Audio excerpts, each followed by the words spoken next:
అందరికీ welcome to వాణి ఇంటి వంటలు। ఈ రోజు నేను పప్పు సొరకాయ చేయబోతున్నానండి। దానికి ఒక టమాటా, ఒక సొరకాయ, ఒక 6 పచ్చిమిరపకాయలు తీసుకున్నానండి। నేను ముందుగా పప్పు ఉడకబెట్టుకున్నానండి చిన్న టీ గ్లాసు। దానిలోనే నేను ఈ సొరకాయను వేసి 4 విజిల్స్ వేస్తానండి।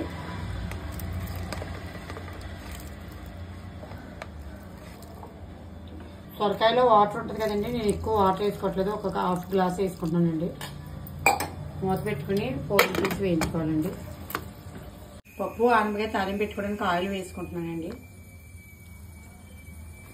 ముందుగా వెల్లుల్లిపాయలు వేసుకుంటున్నానండి, ఒక 5 రెమ్మలు చిన్న చిన్న ముక్కలు కింద కట్ చేసుకుని వేసుకుంటున్నానండి।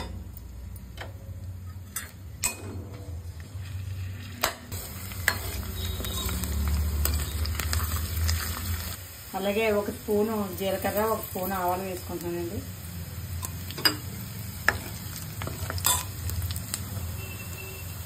ఎండుమిర్చి, కరివేపాకు వేసుకుంటానండి।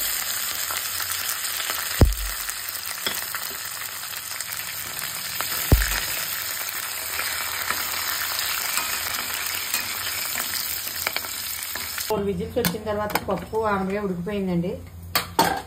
దీన్ని కొద్దిగా మెదుపుకుంటే మెత్తగా అయిపోద్దండి। చాలా టేస్టీగా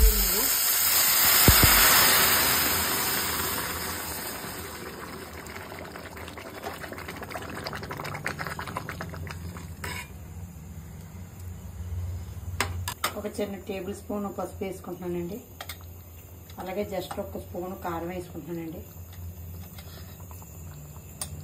ఉప్పు రుచికి సరిపడినంత అండి। అలాగే ఒక స్పూన్ చింతపండు పేస్ట్ అండి। స్లో ఫ్లేమ్లో బాగా ఉడకనివ్వాలండి, దీన్ని కొద్దిసేపు కొత్త ఉడకనివ్వాలండి। ఒక 5 నిమిషాలు సిమ్లో పెట్టి ఉడకబెట్టుకోవాలండి। ఉడకబెట్టుకున్న తర్వాత కొత్తిమీర జల్లి కట్టేయడమేనండి। ఒక 5 నిమిషాల తర్వాత స్టవ్ ఆఫ్ చేసుకుని ముందు కొత్తిమీర జల్లుకోవాలండి।